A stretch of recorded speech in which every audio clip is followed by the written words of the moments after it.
सय्यदुल मुरसलीन, रहमतुल लिल आलमीन, शफीउल मुज़निबीन, खातमुन नबिय्यीन, सय्यदुस सकलैन, इमामुल मुरसलीन, शफीअ आज़म, रसूल अकरम, रहमत आलम, नबीयुल अरब अल आजम, हबीब किबरिया, अशरफुल अंबिया, सय्यदुल अंबिया, शफीअ महशर, साक़ी कौसर, आक़ाए नामदार, मदीना का ताजदार, आफ़ताब नबूवत, फ़ख्र मौजूदात, सय्यदुल मखलूक़ात, हज़रत मुहम्मदुर रसूलुल्लाह। सबाई मोहब्बते आबार पड़ेन। नबीजिर उपरे दरूद पड़ले लाभ ना क्षति। इको दिओ ना, इको दिओ ना, शुधु रिभाब दिबा। একবার সাল্লাল্লাহু আলাইহি ওয়া আলিহি ওয়াসাল্লাম পড়েছেন, সাথে সাথে তিনটা পুরস্কার আল্লাহর থেকে পেয়ে গেছেন। প্রথম পুরস্কার 10টা গুনাহ মাফ হয়ে গেছে। দ্বিতীয় পুরস্কার 10টা নেক আমল নামায় যোগ হয়েছে। তৃতীয় পুরস্কার আল্লাহর দরবারে আপনার মর্যাদা 10 গুণ বেড়ে গেছে। বেশি বেশি দরুদের আমল করলে দুনিয়ারও লাভ আছে, আখেরাতের তো আছেই। দরুদ এমন একটা ফজিলতপূর্ণ ওজিফা, আমল, যেটা দুনিয়াতেও লাভবান হওয়া যায়, আখেরাতেও লাভবান হওয়া যায়।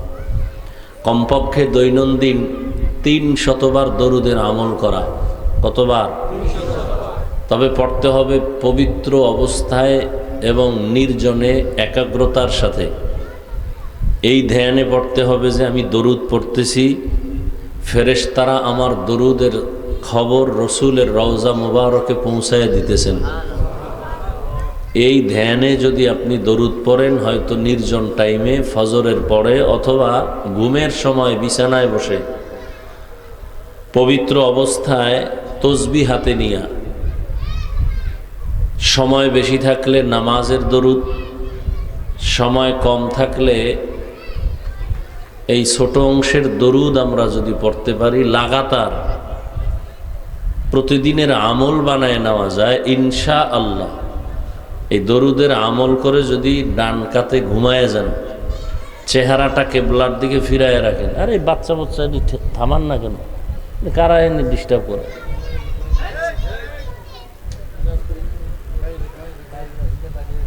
যদি লাগাতার এই দরুদের আমল করে ঘুমানো যায়, তো ইনশাআল্লাহ ঘুমের মধ্যেই রসুলের সাথে মোলাকাত হয়ে যায় ইনশাআল্লাহ। সেই ইয়াকিন, সেই বিশ্বাস নিয়ে পড়তে হবে। প্রতিদিন কতবার? 300 বার। আপনার শারীরিক সমস্যা দরুদ পড়েন, সমাধান হয়ে যাবে। ব্যবসায় ঝামেলা, দরুদের আমল করেন, সমাধান হয়ে যাবে। হাদিস শরীফে আল্লাহর রসুল বলেন, আসমান জমিনে যত দোয়া হবে, প্রত্যেকটা দোয়া দরুদ ছাড়া হলে কবুল হবে না। যেই দোয়ার মধ্যে দরুদ নাই, ওই দোয়া আল্লাহর আরশে আজিমে যাবে না।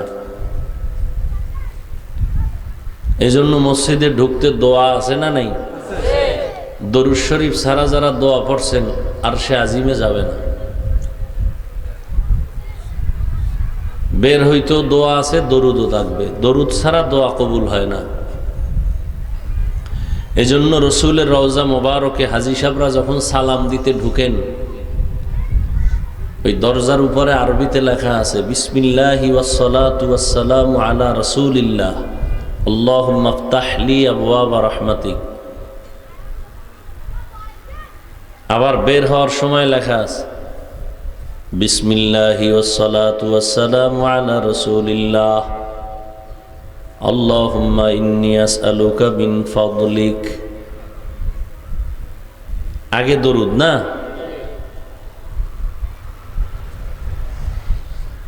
হায় হায় হায়, আল্লাহ আমাদেরকে বেশি বেশি দরুদের আমল করার তৌফিক দান করেন।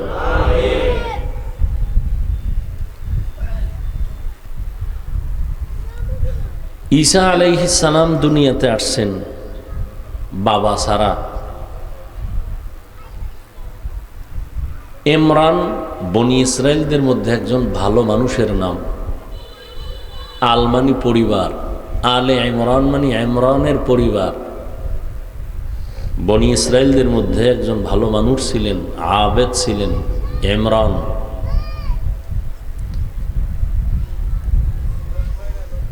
তিনি আল্লাহর কাছে দোয়া করেছিলেন যে একটা ছেলে সন্তান যদি তার হয় তাহলে সন্তানটাকে মসজিদে আকসা,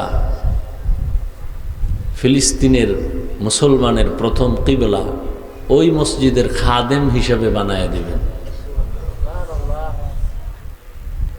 আল্লাহর কুদরত, ছেলে হয় নাই, হইছে মেয়ে, নাম মারিয়াম। নাম কি? মারিয়াম। এখন মান্নত করেছিলেন, তখন জায়েজও ছিল, মসজিদের খাদেম হবে, এখন তো ছেলে হয়নি, কি করার? জামানার নবী জাকারিয়া আলাইহিস সালাম, মারিয়ামের খালু, পরামর্শের মাধ্যমে সিদ্ধান্ত নিলেন মারিয়ামকেই মসজিদের এক পার্শ্বে রেখে দাও, তবে তার ভরণ পোষণ খাওয়ন দাওয়ানের জিম্মেদারি কে নিবে? লটারি দাও। জাকারিয়া আলাইহিস সালামের নাম চলে আসলো। জাকারিয়া আলাইহিস সালামের আবার কোনো সন্তান নেই, তো মারিয়াম আলাইহাস সালামকে মসজিদুল আকসার এক পার্শ্বে বাহির সাইড ওখানে দিলেন, ওখানে থাকে। অনেক বড় ইতিহাস, আপনারা অনেকে শুনছেন। একদিন মারিয়াম ওখানে আসেন, দেখতেছেন জাকারিয়া খবর নিতে গিয়া সামনে সুন্দর ফল, সুন্দর সুন্দর ফল, তো জিগাইল মারিয়ামে ফল কই পাইলা? বলে আল্লাহ দিছেন, আর ফলের মৌসুমও না, মৌসুম ছাড়া ফল পাইলে কই? আল্লাহ দিছেন। জাকারিয়া আলাইহিস সালামের অন্তরে একটা ধাক্কা লাগছে, তোমারে যদি আল্লাহ মৌসুম ছাড়া ফল দেয় তা আমারে আল্লাহ একটা সন্তান দিতে পারে না? কান্না শুরু করলেন। আল্লাহ একটা সন্তান দিলেন, ইয়াহইয়া নাম রাখলেন ইয়াহইয়া। আর ওদিকে মারিয়ামের গর্ভে আল্লাহ আবার সন্তান দিলেন ঈসা আলাইহিস সালামকে। পুরা এলাকার মানুষ গরম হয়ে গেল, বাপসারা সন্তান কেমনে আসলো? মারিয়ামের উপরে অত্যাচার শুরু হয়ে গেল এক পর্যায়ে। শেষ পর্যন্ত সমাধান কে দিবে? আল্লাহ জানায় দিলেন, মারিয়াম তুমি বলে দাও মানুষকে যে আমি রোজাদার, আনাসা এম। ওই সময় রোজার নিয়ম ছিল কথা বললে রোজা ভেঙে যাবে। এই নিয়মটা আঙ্গইলে উভয় কি হইত? হ্যাঁ, ইফতারির টাইমে বাজার মিলায় ফেলায়, ইফতারির মজলিসে মসজিদে চিল্লাইলেও কেউ থামে না, আজান হুনে না, এত বগর বগর করে এই ইফতারির সময়, আজানও হুনে না। 2 মিনিট চলে গেছে, আজান কই তো হয়ে গেছে, তুমি চিল্লাইছো যে টের পাও নাই। ওই সময় কথা বললে রোজা ভেঙে যাবে। মারিয়ামকে জিজ্ঞাসা করলো, এই বাচ্চা কই পাইছো? বলে আনাসা এম, আমি রোজাদার। বাচ্চাকে জিজ্ঞেস করো। বলে বাচ্চা কি কথা বলতে পারে? বলে জিজ্ঞেস করার দায়িত্ব তোমার। এবার কোলের শিশু ঈসাকে জিজ্ঞেস করে, তোর বাপকে? ঈসা আলাইহিস সালাম মায়ের কোলে জবাব দিতেছেন, আনা আব্দুল্লাহ, আমি আল্লাহর গোলাম। আতানিয়াল কিতাব, আল্লাহ আমাকে কিতাব দিছেন। এরপরও অত্যাচার। ওখান থেকে এই ঈসা নবীর ভক্তবৃন্দ 2 দল হয়ে গেছে এক পর্যায়ে। এক দল হয়েছে ডাকাত, আর এক দল হয়েছে বেয়াদব। বেয়াদব যারা, তারা বলে ঈসা নবীর বাপ আল্লাহ, আর আল্লাহর স্ত্রী মারিয়াম। আর ডাকাত যেডি, ওডি বলে ঈসার কোনো যেহেতু বাপ নাই, সেহেতু ঈসা হলো জারস সন্তান। এখান থেকে খ্রিস্টান 2 দল হয়ে গেছে। আর ইহুদি যারা, এরা মুসা নবীর উম্মত হওয়ার দাবিদার। খ্রিস্টান ঈসা নবীর উম্মত, ইহুদি মুসা নবীর উম্মত। এই দোনো দল মিলে এরা সবাই বনি ইসরাইল। ইউসুফ নবীর বাবা ইয়াকুব আলাইহিস সালাম, ইয়াকুব নবীর আর এক নাম ছিল ইসরাইল। ইসরা মানি বান্দা, ইল মানি আল্লাহ। আল্লাহর বান্দার বনি মানি আওলাদ। তো ইয়াকুব নবীর পরবর্তী যত সংসার, সম্পদ, সন্তান সব বনি ইসরাইল। এরা দুই দলে ভাগ করা, ইহুদি আর কি খ্রিস্টান। তো আল্লাহ পাক রব্বুল আলামিন ইমরানের নামে সূরার নামকরণ করে দিলেন আলে ইমরান। এই সূরার একটি আয়াত আমি আপনাদের সামনে পড়েছি। আল্লাহ বলেন, ইয়া আইয়ুহাল্লাযীনা আমানুত্তাকুল্লাহা হাক্কা তুকাতিহ, হে দুনিয়ার মুমিন, তোমরা আল্লাহকে ভয় করো হক আদায় করে ভয় করার মতো। ওয়ালা তামুতুন্না ইল্লা ওয়া আনতুম মুসলিমুন, এবং তোমরা কেউ মৃত্যুবরণ করিও না মুসলমান না হওয়া পর্যন্ত। রহমতের নবী বলেন, আলা কুল্লুকুম রাঈন ওয়া কুল্লুকুম মাসউলুন আন রাইয়াতিহি, সাবধান হে উম্মত, তোমরা প্রত্যেকেই দায়িত্বশীল। আল্লাহর আদালতে দাঁড়াইয়া সকলকেই দায়িত্বের জবাব দিতে হবে। রহমতের নবী যখন এ হাদিসটা শুনাইছেন, সাহাবায়ে কেরামদের মধ্য থেকে কেউ প্রশ্ন করলেন, ইয়া রাসূলুল্লাহ, দুনিয়াতে কে কার উপরে দায়িত্বশীল জানতে চাই। রহমতের নবী বললেন, সাহাবা, দুনিয়াতে যিনি মানুষের কর্তা হবে, অধীনস্থদের গার্ডিয়ান হবে, অধীনস্থদের জন্যই গার্ডিয়ান, ওই কর্তা হবে দায়িত্বশীল। যেমন প্রত্যেকটা সন্তান মা বাবার অধীন, মা বাবা সন্তানের দায়িত্বশীল। প্রত্যেক ছাত্র শিক্ষকের অধীন, প্রত্যেক শিক্ষক ছাত্রদের জন্য দায়িত্বশীল। প্রত্যেক স্ত্রী স্বামীর অধীন, প্রত্যেক স্বামী স্ত্রীর জন্য দায়িত্বশীল। আবার যেমন ওয়ার্ডের একজন মেম্বার ওয়ার্ডের দায়িত্বশীল, মসজিদের ইমাম ও খতিব মসজিদের মুসল্লিদের দায়িত্বশীল। মসজিদের ইমাম খতিব কিসের দায়িত্বশীল?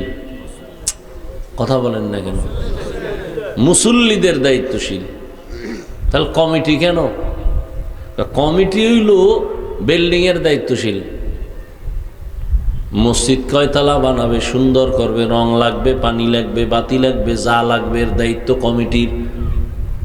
আর মুসল্লিদের ধর্ম নিয়ে, নামাজ নিয়ে যাবতীয় বিষয়ে দায়িত্ব পালন করবে ইমাম ও খতিব। আপনার ইমাম গো খতিব গো কোনো দায়িত্ব নেই, এখন রিমান্ডে রাখে সবাই। ইমাম গো চালায় কমিটির অনেক লোকেরা, আছে না নাই?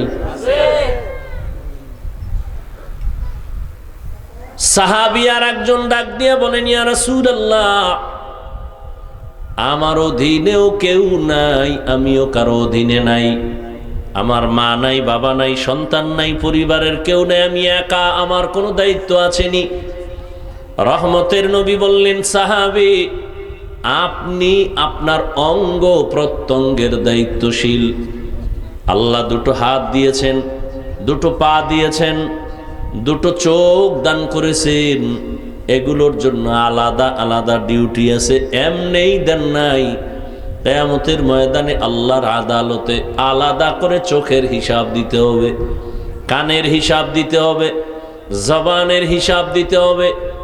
আল-ইয়াওমা নাখতিমু আলা আফওয়াহিহিম ওয়া তুকাল্লিমুনা আইদিহিম ওয়া তাশহাদু আরজুলুহুম বিমা কানু ইয়াকসিবুন। আল্লাহ তাআলা বলবেন, হাত কথা বলো, জবান কথা বলো, কান কথা বলো, পা কথা বলো। দস্তগুয়াদ মঞ্চুনি দুজুদিদাম চশমগু লব্বগুয়াদ।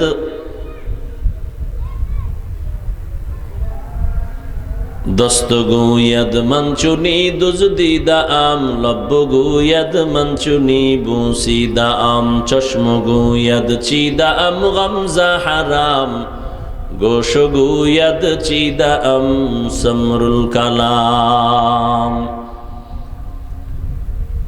মানুষকে যখন বলবে তোমার চোখ, তোমার হাত, তোমার পা, তোমার অঙ্গগুলো সঠিক কাজে তুমি ব্যয় করছো কিনা জবাব দাও। হাদিসে পাকে রহমতের নবী বলেন, কিছু মানুষ আযাবের ভয়ে মিথ্যার আশ্রয় নিয়ে বলবে সব দায়িত্ব পালন করেছি, অথচ তারা কোনোভাবেই দায়িত্ব পালন করেন নাই। আল্লাহ তখন জবানকে বন্ধ করে বলবেন, হাত কথা বল। সাথে সাথে আল্লাহর আদালতে হাত কথা বলা শুরু করবে, চোখ কথা বল, সব বলা শুরু করবে। হাত কথা বলবে, হে আল্লাহ, এই হাতের দ্বারা তুমি দুনিয়ায় দিছো, ভালো কাজে হাত ব্যবহার করবে, মা বাবার খেদমতে হাত ব্যবহার করবে, মানুষের কল্যাণে হাত ব্যবহার করবে। কিন্তু না, এই বান্দা হাতের দ্বারা শুধু গুনাহের কাজে হাত ব্যবহার করেছে। চোখ দিয়েছো তুমি ভালো কাজে ব্যবহার করার জন্য, এই চোখ দিয়া মা দেখবে, বাবা দেখবে, সওয়াব। এই চোখ দিয়া বাইতুল্লাহর দিকে তাকায় থাকবে, সওয়াব। এই চক্ষু দিয়া আল্লাহর কোরআন দেখবে, সওয়াব। এই চোখ দিয়া আল্লাহর কুদরত দেখবে, সওয়াব। বান্দা এই চোখ দিয়া মা দেখে না, বাবা দেখে না, কোরআন দেখে না, বাইতুল্লাহ দেখে না। বান্দা এই চোখ দিয়া মোবাইলের দিকে তাকাইয়া কবিরা গুনাহ করে করে জীবনটাকে নষ্ট করে ফেলেছে। দস্ত গুয়াদ মঞ্চুনি দুজদিদা আম লব্ব গুয়াদ মঞ্চুনি বুসিদা আম চশম গুয়াদ চিদা আম গমজা হারাম গোশ গুয়াদ চিদা আম সমরুল কালাম। কিয়ামতের ময়দানে সব দায়িত্বশীলদের দাঁড়ানো হবে, আল্লাহর আদালতে দাঁড়াইয়া সব দায়িত্বশীলদের জবাব দিতে হবে। এ মা বাবা, সন্তানের দায়িত্ব যথাযথ পালন করেছো কিনা আল্লাহর আদালতে দাঁড়ায় জবাব দাও। আল্লাহর আদালত এমন এক আদালত যেখানে কোনো কারচুপির সুযোগ নাই, কোনো অহংকারী আর কোনো কথা বলার সুযোগ হবে না। আর আল্লাহ পাক এক একজনের পক্ষে বিপক্ষে একাধিক সাক্ষী পেশ করার পরে বিচারের ফয়সালা দিবেন। এজন্য আল্লাহ তাআলা বলেন, ও দুনিয়ার মুমিন, আমি আল্লাহ তোমাকে বড় আদর করে বানাইছি, মরার আগে তুমি মুসলমান হইয়া কবরে আসিও। ইয়া আইয়ুহাল্লাযীনা আমানুত্তাকুল্লাহা হাক্কা তুকাতিহ, ও দুনিয়ার মুমিন, তোমরা আল্লাহকে ভয় করো, হক আদায় করে ভয় করার মতো। সাহাবায়ে কেরাম পেরেশান হয়ে গেলেন, আল্লাহ যত বড়, ওই পরিমাণ হক আদায় করে কোনো বান্দার ভয় করা অসম্ভব। রহমতের নবীর সামনে গিয়ে দাঁড়ালেন, ইয়া রাসূলুল্লাহ, আল্লাহ যত বড় ওই পরিমাণ ভয় করা সম্ভব না। রহমতের নবীও চিন্তায় পড়ে গেলেন। সাথে সাথে দয়াময় আল্লাহ জিবরাইল আমিনকে পাঠায় দিলেন, ও জিবরাইল যাও, রহমতের নবীরে সান্ত্বনার বাণী শুনায় দাও, ইত্তাকিল্লাহা মাস্তাতাতুম, আল্লাহর হক আদায় করে ভয় করার কোনো প্রয়োজন নাই, বরং বান্দা তার সাধ্য মতো আল্লাহকে ভয় করবেন। আল্লাহকে ভয় করার নাম তাকওয়া। যারা যারা আল্লাহকে ভয় করেন তাদের নাম হলো মুত্তাকি। আল্লাহ কোরআনে বলেন, মুত্তাকি যারা হবে এদের জন্য দুনিয়াতে আমি 6টা পুরস্কার দান করব, আখিরাতে আরো 2টা পুরস্কার দান করব। দুনিয়াতে 6টা, আখিরাতে আরো 2টা। কাদের জন্য? যারা মুত্তাকি হবে। মুত্তাকি কারা? যাদের অন্তরে থাকে তাকওয়া। তাকওয়া মানে আল্লাহর ভয়। কার ভয়?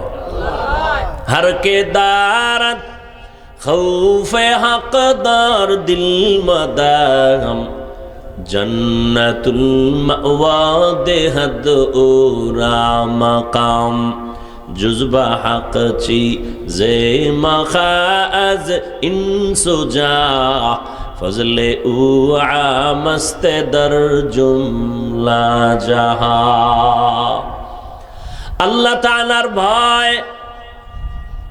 এখন আমি যদি আপনাদের জিজ্ঞাসা করি আপনারা কারা কারা আল্লাহকে ভয় করেন, যদি জিগাই এখানে সবাই হাত উঠাইব নাকি কেউ ভয় থাকবে? সবাই হাত উঁচু করে বলবে আমরা আল্লাহকে ভয় করি। অনেক চালাক মুসলমান বলবে আমরা হুজুরদের থেকেও আল্লাহরে বেশি ভয় করি।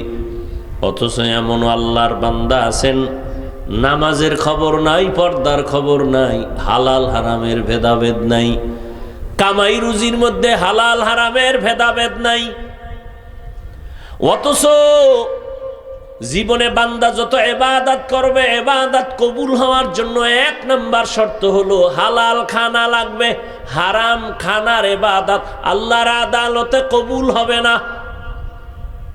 এই জন্যই তো আল্লাহ তাআলা কোরআনে বলেছেন যারা হারাম রাস্তায় কামাই করবা, রুজি রোজগারে লিপ্ত হয়ে যাবা, আমি আল্লাহ তোমাদের সাথে যুদ্ধ করার জন্য রেডি হয়ে গেলাম।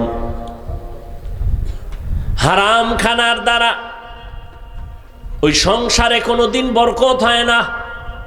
হারাম রুজি রোজগার করলে ব্যবসায় বরকত হয় না। চোখের সামনে দেখা যায় অনেক বরকত, কিন্তু না, দেখেন না যেই গাছটা খুব দ্রুত বড় হয়ে যায় ওই গাছটা দ্রুতই আবার বাতাসে ভেঙে যায়, ঠিক নি? যারা দ্রুত টাকার মালিক হয়, হারাম ছাড়া কেউ দ্রুত টাকার মালিক হতে পারে না। বুঝেন না কথা? হঠাৎ মৌলবী যদি হয়ে যায়, বুঝবেন লেখাপড়া ছাড়া মৌলবী, হঠাৎ মাওলানা, হঠাৎ টাকাওয়ালা, সব হারামখোর। দ্রুত টাকা উঠছে আবার দ্রুত এটি ধস। খোদায় যখন ধরে মাইয়া অসুস্থ, ছেলে অসুস্থ, বউ অসুস্থ, কারো পাও ভাঙ্গা, কারো কিডনি নষ্ট, কারো লিভারের সমস্যা, মানে তুফানের মতো শুধু টাকা যাচ্ছে। যে রাস্তায় আইছে ওই রাস্তায় যাইতেছে। খাওয়ানে শান্তি নেই, ঘুমে শান্তি নেই, কঠিন এক প্যারা, সে মরা ভালো। একজনে এমন বিপদে হইরা এবার মরা ভালো, এর মধ্যে আজরাইল হাজির হয়ে গেছে। কে তুমি? বলে আমি আজরাইল। কেন? তুমি না বলছো মরা ভালো।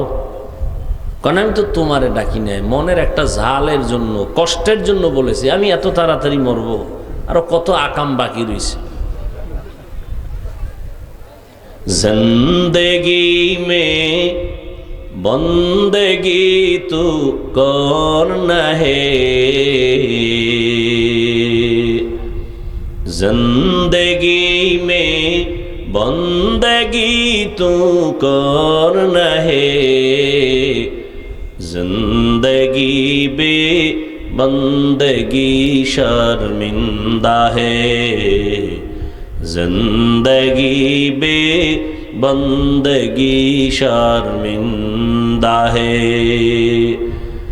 दुनिया में हो दुनिया का तालबगार न हो, बाजार से गुजर हो खरीदार न हो। दुनिया में हो दुनिया का तालबगार न हो, बाजार से गुजर हो खरीदार न हो। ये दुनिया एक मिसले कागज फूल है, ये दुनिया एक मिसले कागज फूल है। जिंदगी में बंदगी तू करना है, जिंदगी में बंदगी तू करना है, जिंदगी जिंदगी बे बंदगी शर्मिंदा है, जिंदगी बे बंदगी शर्मिंदा है। আল্লাহর ভয় সবাই আপনারা আমরা স্বীকার করি, আল্লাহকে ভয় করি, অথচ অনেকে বলি আল্লাহকে ভয় করি, নামাজ নাই, রোজা নাই, পর্দা নাই, হালাল হারামের ভেদাভেদ নাই। বুঝা গেল আল্লাহর ভয় আসলে করি না, ভয় চিনি না। একজনে সাপরে বড় ভয় করে, তার মানে সে সাপ কোনোদিন ধরবে না, সাপ যেখানে থাকবে সেখানেও যাবে না। একটা সন্তান মা বাবাকে ভয় করে, তার প্রমাণ মা বাবার সামনে সন্তান অন্যায় করে না। একটা ছাত্র শিক্ষকের ভয় করে, তার প্রমাণ শিক্ষকের সামনে অন্যায় করে না। ঠিক এই দুনিয়ায় যে মানুষ আমার আল্লাহর আযাবের ভয় করবেন, গলায় ছুরি লাগাবে, দাড়ির মধ্যে কখনো ছুরি লাগাবে না। হরকে দারাত খৌফে হকদার দিল মাদাম, জন্নতুল মাওয়া দেহদ ও রামাকাম, জুজবা হক চি জে মখাজ ইনসোজা, ফজলে উ আমস্তে দর জুমলা জাহা। আল্লাহ পাকের ভয় যাদের অন্তরে আসবে, জীবন চলে যাবে, গুনাহ করবে না। অনিচ্ছায় যদি গুনাহ হয়ে যায়, তওবা করতেও দেরি করবে না। আল্লাহর আযাবের ভয়, আল্লাহর শাস্তির ভয়, এই ভয়টা না থাকার কারণে আমি মাওলানা হইয়াও আমার কথার ব্যালেন্স ঠিক থাকে না, চলাফেরা ঠিক থাকে না। আপনারও হালাতে একই, ভয় না থাকার কারণে। এত বয়ান চলতেছে, দাওয়াত ও তাবলীগের বয়ান, পীর সাহেবদের বয়ান, বক্তাদের বয়ান, এত বয়ান যা আমরা করি আপনারা তো আরো বেশি জানেন। মিথ্যা বলা হারাম, গালি দেওয়া হারাম, চুরি হারাম, ডাকাতি হারাম, নাচ দেখা হারাম, গান শোনা হারাম, মা বাবার সাথে বেয়াদবি হারাম, কারো হক নষ্ট করা হারাম, কাউকে বেইজ্জতি করা হারাম। সব জানি, কিন্তু মানার কেন দুর্বলতা? একমাত্র কারণ আল্লাহর আযাবের ভয় নাই। আল্লাহর আযাবের ভয়, এই ভয়টা অন্তরে জমা করার জন্যই যত মেহনত চলতেছে। একদিন যদি অন্তরে আল্লাহর আযাবের ভয় এসে যায়, তখন বান্দা গুনাহ থেকে সাথে সাথে তওবা করে ফেলবে। আল্লাহর আযাবের ভয় যদি অন্তরে আসে, ওই লোকটা জেনারেল লাইনে থাইকাও আর নামাজ ছাড়বে না, ওই লোকটা বেপরদায় চলবে না। আল্লাহর ভয় যখন আসবে, ওই বান্দা আর মিথ্যাও বলবে না, কারো হক নষ্ট করবে না, নিজে কোনোদিন গুনাহের ইচ্ছা করে গুনাহের পথে যাবে না। সাহাবায়ে কেরামদের ভেতরে আল্লাহর এই পরিমাণ ভয়। নবীজি একদিন সাহাবায়ে কেরামদের বসাইয়া বলেন, ও সাহাবায়ে কেরাম, সকলেরই তো মরতে হবে। বলে হ্যাঁ। বলে তুমি মরণটারে কত কাছে মনে করো? একজন সাহাবী বলেন, ইয়া রাসূলুল্লাহ, আমি যখন ফজরের নামাজ আদায় করি, আমার অন্তরে ভয় লাগে জহুর পড়তে পারবো কিনা, এর মধ্যে হয়তো আজরাইলের সাথে মোলাকাত হয়ে যাবে। আর একজন সাহাবীকে নবী বলেন, বলো তুমি মরণ রে কত কাছে মনে করো? আর একজন সাহাবী বলেন, ইয়া রাসূলুল্লাহ, আমি জোহরের নামাজ আদায় করার পর আমার অন্তরে ভয়, আমি আসরের নামাজ আদায় করতে পারবো কিনা, এর মধ্যে আজরাইল চলে আসবে। আর একজন সাহাবী বলেন, ইয়া রাসূলুল্লাহ, আমি মরণ রে কাছে মনে করি, আসরের নামাজ আমি আদায় করিয়া ভয় থাকি, মাগরিবের আগে না জানি আমার মরণ হয়ে যায়। নবী চোখের পানি ছেড়ে কাঁদেন আর বলেন, সাহাবা, মরণ এত দূরে না, মরণ আরো কাছে। বলেন, ইয়া রাসূলুল্লাহ, তা কেমন? নবী বলেন, আমি মরণ রে এত কাছে মনে করি, আমি যখন ডান দিকে নামাজের শেষে সালামটা ফিরাই, আমার ভয় লাগে আমি বাম দিকে সালাম ফিরাইতে পারবো কিনা। ডান দিকের সালামের পর বাম দিকে সালাম ফিরানোর আগে আজরাইল এসে আমার রুহুটা নিয়ে যেতে পারে, এই পরিমাণ মরণের ভয় করি এবং মরণটারে আমি অনেক কাছে মনে করি। মরণ থেকে যতই পালাও মরণ তোমায় নিবে ঘিরি, যদিও সুদূর আকাশ পানে লুকাও সেথায় লাগিয়ে সিঁড়ি। নদী পথে নৌকা চালাও ও মাঝি ভাই, বেলা ডোবার আগে আমি ওপার উঠতে চাই। ডুবে গেলে বেলারে আর উঠে না, ভেঙ্গে গেলে মেলারে আর জমে না। হাদিসে পাকে একটা ঘটনা, রহমতের নবী সাহাবায়ে কেরামদেরকে বয়ান করে বলতেছেন, বনি ইসরাইলদের মধ্যে একজন আল্লাহর বান্দি ছিল, বড় আবেদা, বড় জাহেদা, বড় শাকেরা, বড় জাকেরা। আল্লাহর পেয়ারা এক বান্দি, বড় আবেদা, ইবাদত করনেওয়ালা আল্লাহর এক বান্দি। এই পরিমাণ আল্লাহর ইবাদত করতেন, এক পর্যায়ে তার জীবনে স্বামী অসুস্থ হয়ে গেল। স্বামী এই পরিমাণ অসুস্থ যে আর কামাই রুজি চলে না। ওদিকে তার সন্তানও, একাধিক সন্তান, ছোট ছোট বাচ্চাগুলো। আল্লাহর বান্দি কি করবেন?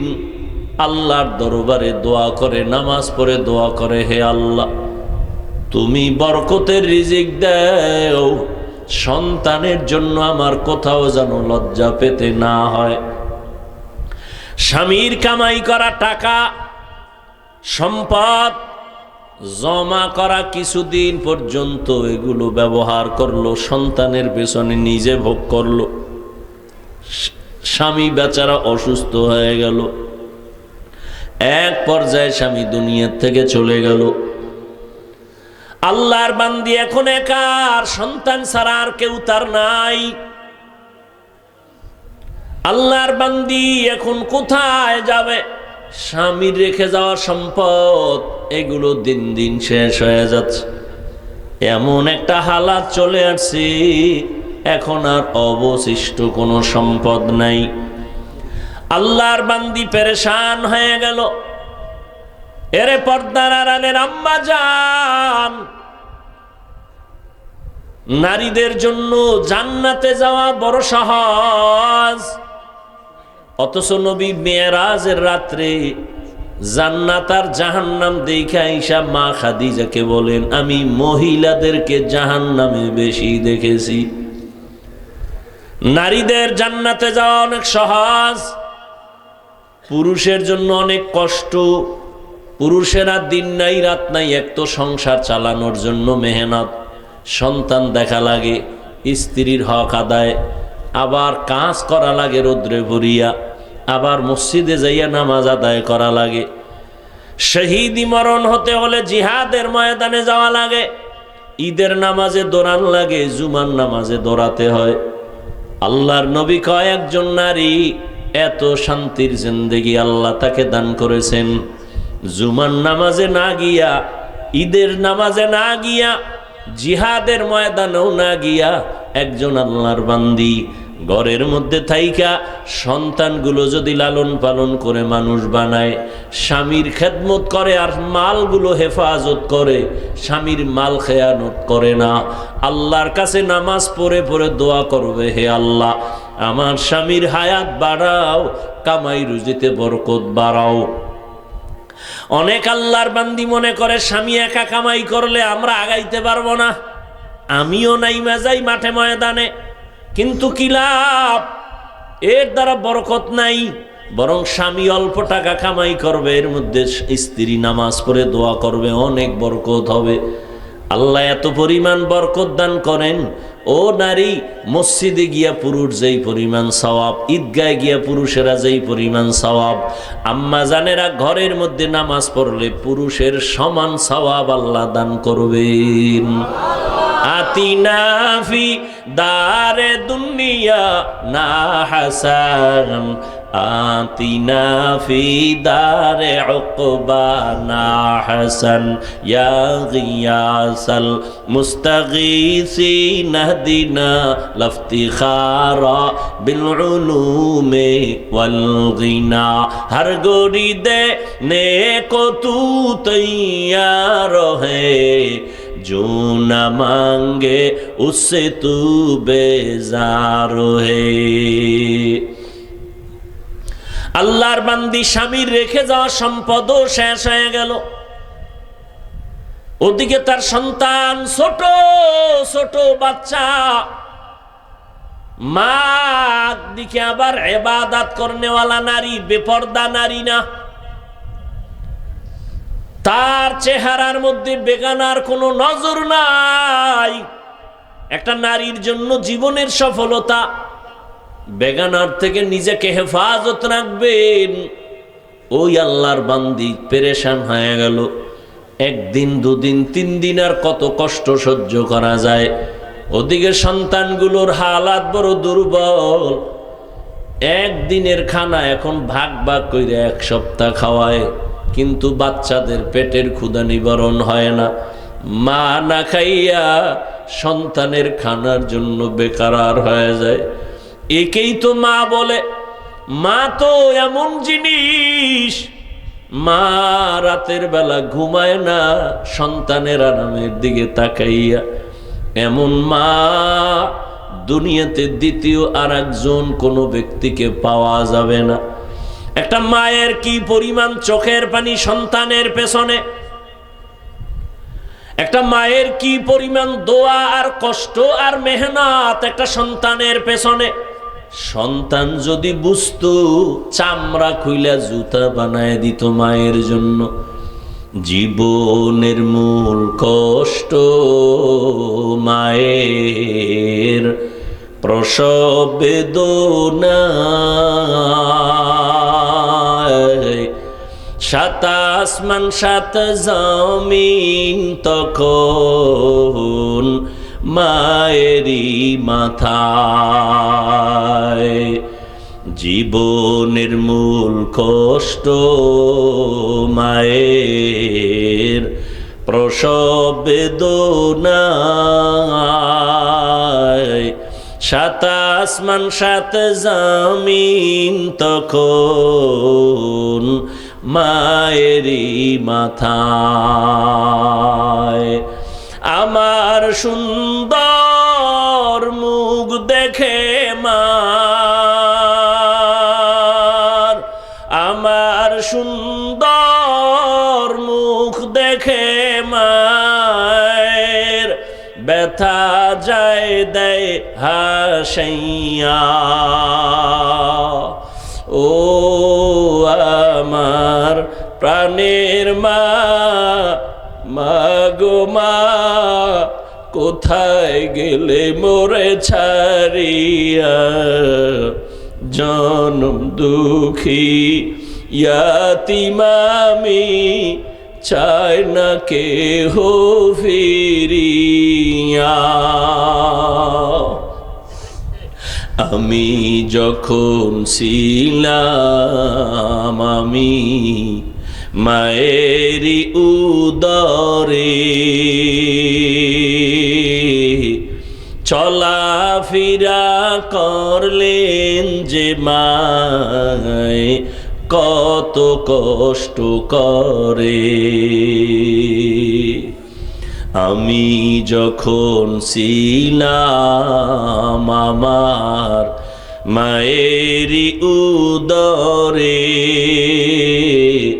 চলাফেরা করলেন যে মায় কত কষ্ট করে। এমন মাকে কেমনে আজি, এমন মাকে যাব আমি ভুলিয়া। ও আমার প্রাণের মা, মা গো মা, কোথায় গেলে মোরে ছাড়িয়া? জনম দুঃখী ইয়াতীম আমি, চাই না কেহ ফিরিয়া। মাগো আমি এতিম বলে সবাই দেয় তারাইয়া, দুঃখের সাথে দিন কাটাই মা, পেটে ক্ষুধা নিয়া।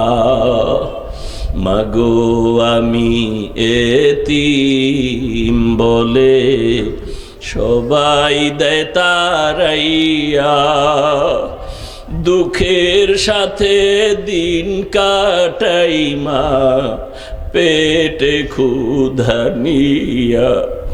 ঘুমের মাঝে মাকে দেখে, ঘুমের মাঝে মাকে দেখে, কেন্দে দেই বুক ভাসাইয়া। ও আমার প্রাণের মা, মা গো মা, কোথায় গেলে মোরে ছাড়িয়া? জনম দুঃখী ইয়াতীম আমি, চায় না কেহ ফিরিয়া। ওই মায়ের ব্যথা সন্তান যদি কোনোদিন বুঝতো, রাতে বালি চাপা দিয়া চোখের পানিগুলো মুছতো আর কাঁদতো।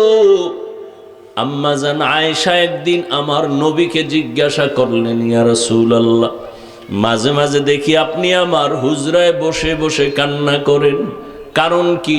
আপনার কোনো কষ্ট আপনাকে বারবার কাঁদায়? মায়ার নবী বলেন, হে আয়েশা, তায়েফের ময়দানের কষ্ট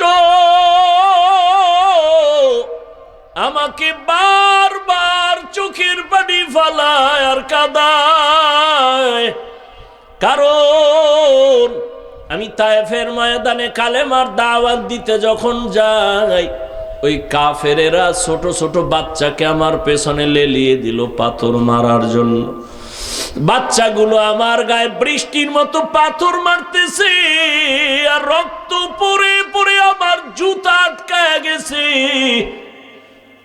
আল্লাহ বেজার হয়ে গেলেন, আর একদল বাচ্চারা আমাকে হাসি ঠাট্টা করে গালি দেয়। আমি আসমানের দিকে তাকায় তাকায় কান্না করি। জিব্রাইল আসিয়া বলেন, ইয়া রাসূলুল্লাহ, আপনি এখন অর্ডার দেন, তায়েফের মানুষগুলো ধ্বংস করে দেই। মায়ার নবী বলেন, যা জিব্রাইল, এদের মারিও না, এরা আমাকে চিনে না, এরা জানে না আমি মক্কার কত বড় অসহায়, কত বড় এতিম। ওরা যদি জানতো আমি জীবনে বাবা দেখি নাই, বাবার আদর পাই নাই, বাবা বলে ডাক দিতে পারি নাই, আমি 6 বছরে মা হারা অসহায়। একটা সন্তান বিপদে পড়লে বাবারে টেলিফোন করে, বাবা আসো, বিপদে পড়ে আছি, একটু আসো। ওরে মা থাকলে টেলিফোন করে, মা একটু কলিজা দিয়া দোয়া করিও, কারণ সন্তানের জন্য এই জীবনে মা বাবা ছাড়ার দোয়ার কোনো জায়গা নাই। ওরে যার বাবা নাই তার দোয়ার দরওয়াজা একটা বন্ধ, ওরে যার মা নাই তার দোয়ার দরওয়াজা দুটোটাই বন্ধ হয়ে গেল। মায়ার নবী কাঁদেন আর বলেন, জিবরাইল, আমার এই পরিমাণ আঘাত করেছে ওই কাফের, এদের মারিও না, এরা আমাকে চিনে না। আমারে যদি জানতো আমি মা হারা বাবা হারা বড় অসহায় এতিম সন্তান, ওদের দয়া না হয়ে পারতো না। আজ আমি বাবা দেখি না, মা দেখি না, কার থেকে দোয়া নিব? ঈদের নামাজ পড়ি একটা যুবক কবরের কিনারায় দাঁড়ায় দাঁড়ায় কান্না করে। ও যুবক বাবা, আজকে ঈদের আনন্দ বাদ দিয়ে তুমি কেন কান্না করো? যুবক কান্না করে বলে, ভাই গত বছর আমি যখন ঈদের নামাজের জন্য ঈদগাহে এসে যাই, আমার মা আমার মাথায় হাত দিয়ে দোয়া করেছেন, আমার বাবা আমার পার্শ্বে দাঁড়ায় নামাজ আদায় করেছেন। আজ আমি যখন ঈদের নামাজে ঘর থেকে বের হই, আজ আমি দেখি আমার মায়ের বিছানাটা খালি, বাবার বিছানাও খালি, আমার মা নাই বাবাও নাই। কে আমার মাথায় হাত দিয়া দোয়া করবে? আমি বড় অসহায়। আর সবার অন্তরে আনন্দ, আমার মা নাই বাবা নাই, আমি কিসের আনন্দ করব? আমি আমার মা বাবার কথা মনে পড়ে চোখের পানি ছেড়ে দোয়া করি, কান্না করি। ওই আল্লাহর বান্দি চোখের পানি ছেড়ে আল্লাহর কাছে দোয়া করে, আল্লাহ আমার এই জীবন কি উপায় হবে, সন্তানের খানার কি আয়োজন?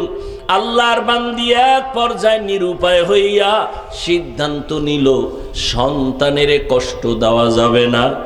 আমি মা না খাইয়া থাকতে পারি, সন্তানটারে না খাওয়াইয়া রাখবো না।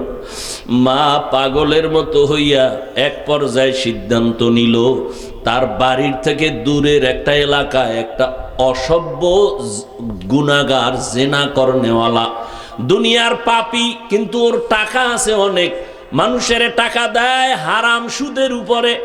মহিলা চিন্তা করে গেল, আমি ওর থেকে কিছু টাকা ধার নিয়া অন্তত আমার সন্তানের পেট ঠান্ডা করব, ওদের কান্না সহ্য করা যায় না।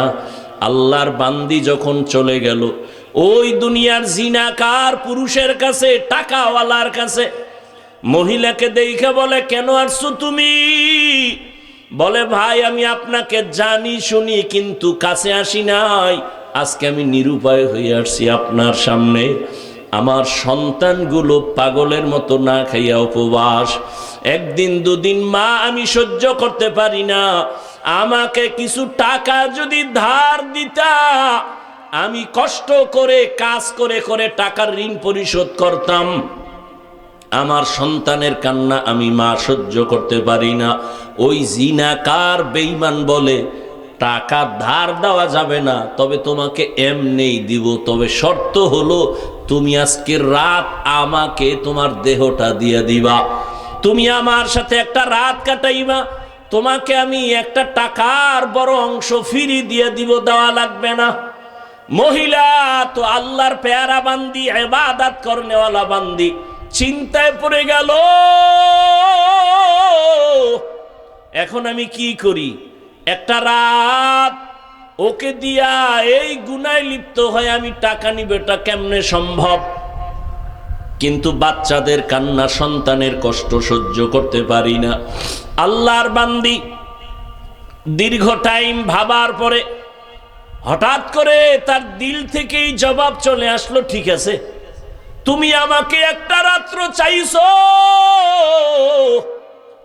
আমি রাজি হয়ে গেলাম, আমি তোমার এক রাত্র তোমার জন্য আমি তুমি যা করবা আমি রাজি, তবে টাকা দাও।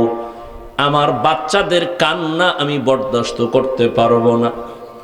মহিলা তো নেককারিনী, বইলাও কিন্তু ঠান্ডা নাই, অন্তরে আল্লাহর কাছে বলতেছে, হে মালিক আমার গলায় ছুরি লাগবে, তারপর আমি গুনাহ করব না, কিন্তু বাচ্চাদের কান্না সহ্য করতে পারি না, মালিক রাস্তা খুলে দাও। ওই জিনাকার পুরুষ এই আল্লাহর বান্দিকে পাইয়া টাকার একটা বান্ডিল রেডি করিয়া বলে, চলো আমার রুমের ভেতরে চলো। রুমের ভেতরে নিয়া টাকার বান্ডিলটা পাশে রাইখা বলে, তুমি আজ আমার জন্য? বলে হ্যাঁ, আমি তোমার জন্য। মহিলাকে বলে তো তুমি বসো, এবার আমি তোমাকে আজকে রাত্রে ব্যবহারের জন্য প্রস্তুতি নেই। যখন প্রস্তুতি নিবে ঠিক এমন সময় মহিলা তো বোরকা পরা, নেকাব লাগানো, চোখের পানি ছেড়ে মহিলা কান্না শুরু করেছে। ওই আল্লাহর বান্দা জিনাকার দুনিয়াদার মহিলার কান্না দেখিয়া বলে, এই মহিলা, তুমি তো স্বেচ্ছায় রাজি হয়েছো? বলে হ্যাঁ হয়েছি।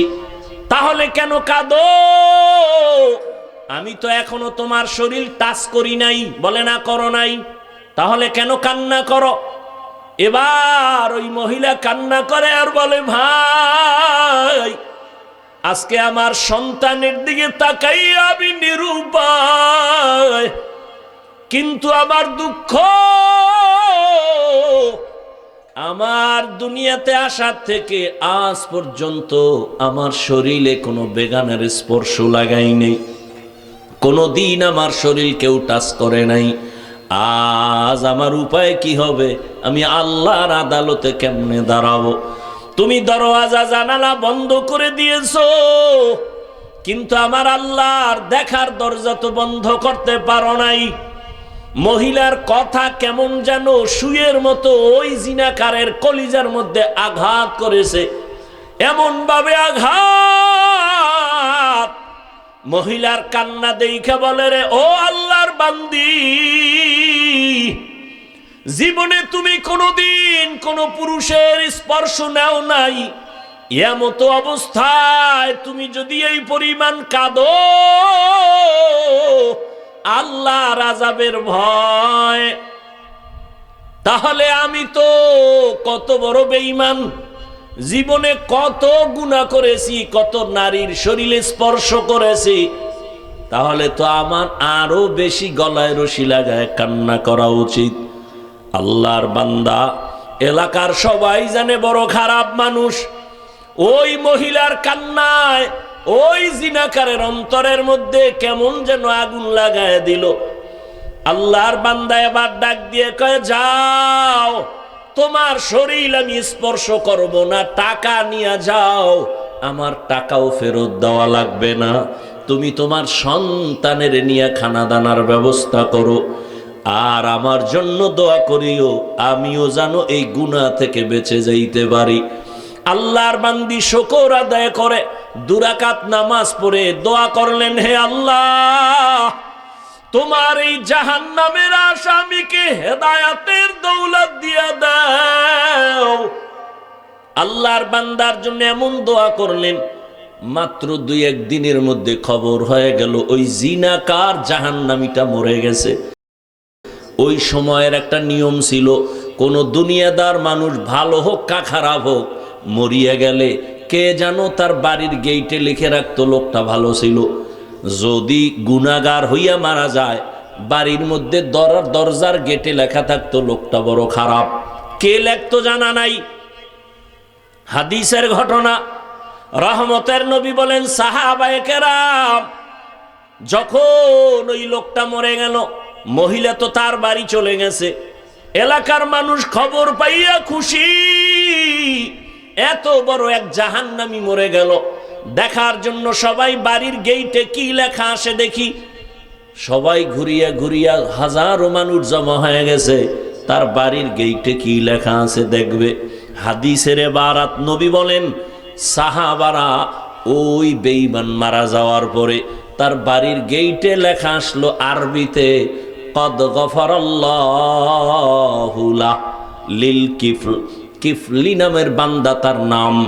আল্লাহর পক্ষ থেকে কে যেন আওয়াজ দিছে, লেখা দিছে, ও কিফিল নামের বান্দাকে আল্লাহ মাফ করে দিয়েছেন। এলাকার মানুষ আশ্চর্য হয়ে গেল, এত বড় জিনাকার, এত বড় জাহান্নামের আসামিরে কেমনে মাফ করলেন আমার আল্লাহ। ঘটনার তদন্ত নিতে নিতে নিতে নিতে এক পর্যায়ে খবর নিয়ে দেখলো, ওই এলাকার মহিলার খবর নিয়ে মহিলার কাছে সবাই গেল, কি হালাত? বলে এই হালাত, আমার টাকার জন্য আমি গেছি, এক পর্যায়ে সে আমাকে রাতের জন্য নির্ধারণ করলো।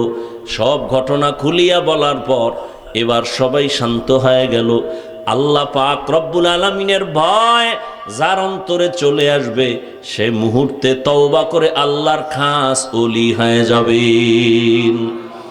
আতিনা ফি দারে দুনিয়া না হাসান, আতিনা ফি দারে উকবানা হাসান, ইয়া গিয়াসাল মুস্তাগীসিন ইহদিনা লিফতিখারা বিল উলুমি ওয়াল গিনা।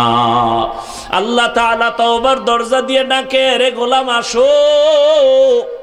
ও পর্দার আড়ালের আম্মা জানেরা, ওই আল্লাহর বান্দির মতো আপনারাও তো বড় দামি, আপনারা তো ভালো সন্তানের মা হইয়া কবরে যাবেন, কিয়ামত পর্যন্ত এই সন্তানের কারণে আপনারাও দোয়া পাবেন। স্বামীর মাল হেফাজত করবেন, 5 বেলার নামাজ আদায় করবেন, আর সন্তানগুলো দিনের পথে রাখবেন, আল্লাহর কাছে দোয়া করবেন, স্বামীর জন্য দোয়া করবেন। স্বামীর মাল আপনারই মাল, অতএব এই টাকা পয়সা যেন গুনার পথে ব্যয় না হয়। সন্তানগুলোকে দিনের পথে রাখবেন, ডাক্তার ইঞ্জিনিয়ার প্রফেসর বানাবেন, বাধা নাই। তবে মা বাবা মুরব্বী উলামায়ে কেরামের দোয়া নিয়ে চলবে, নামাজ পড়বে, আল্লাহর মোহাব্বত নিয়ে চলবে। এমন একটা মা দুনিয়াতে যদি আপনি সন্তান রেখে যান, আল্লাহ আপনার রাস্তা আরো আখিরাতের দিকে আগায় দিবেন। ও যুবক বাবারা, বৃদ্ধ বাবাজিরা, জীবনটা দেখতে দেখতে হায়াতের শেষ ভাগে চলে আসছেন। কয়দিন আর বাঁচবেন? চোখের সামনে কত জুয়ান মানুষ চলে যায়। এখন থেকে তৈরি হয়ে যায়, গুনার থেকে তওবা করে। জীবনে তো কম গুনাহ করি নাই, হাতের গুনাহ, চোখের গুনাহ, অন্তরের গুনাহ, জীবনটা শেষ করে ফেললাম। আজকে থেকে তওবা করে নেই, জীবনে আর হাতের দ্বারা গুনাহ করব না, চোখের দ্বারা গুনাহ করব না, জবানের দ্বারা গুনাহ করব না। আল্লাহর কাছে মোহাব্বতের সাথে তওবার নিয়ত করি, সন্তানগুলো দিনের পথে চালাবার জন্য আল্লাহর মোহাব্বত নিয়ে এখন থেকে চেষ্টা করব। ডাক্তার বানালেও যেন কোনো দিন আল্লাহর মোহাব্বত থেকে আলাদা হয়ে না যায়। কত ডাক্তার জেনারেল লাইনের মানুষ দিনের পথে চলে, নামাজ পড়ে, অভাব নাই। আমি কেন পারবো না? আল্লাহর কাছে যদি খাঁটি অন্তরে তওবা করতে পারি, জীবনে আর কোনো দিন হাতের দ্বারা, চোখের দ্বারা, অন্তরের দ্বারা গুনাহ করব না, কোনো দিন কারো হক নষ্ট করব না, মা বাবার অবাধ্য হব না, আর কোনো দিন ওলামায়ে কেরাম মুরব্বীদের থেকে বরদোয়া নেওয়ার মতো কাজ করব না। আল্লাহর কাছে তওবা করার জন্য যদি অন্তর তৈরি হয়, খাঁটি তওবার নিয়তে দুটো হাত আল্লাহকে দেখায়া দেই। আয় আল্লাহ, আমাদের হাতগুলো কবুল করে নেন, তওবা কবুল করে নেন, তওবার উপরে মজবুত হইয়া চলার মতো তৌফিক দান করেন, আমিন। ভাইরা আমার, আল্লাহর মোহাব্বতে আমরা এখানে বসছি, বয়ান চলবে। আজকে প্রথম দিন, আগামীকাল চলবে ইনশাআল্লাহ। আল্লাহ মাহফিল ভরপুর কামিয়াবির সাথে কবুল করেন।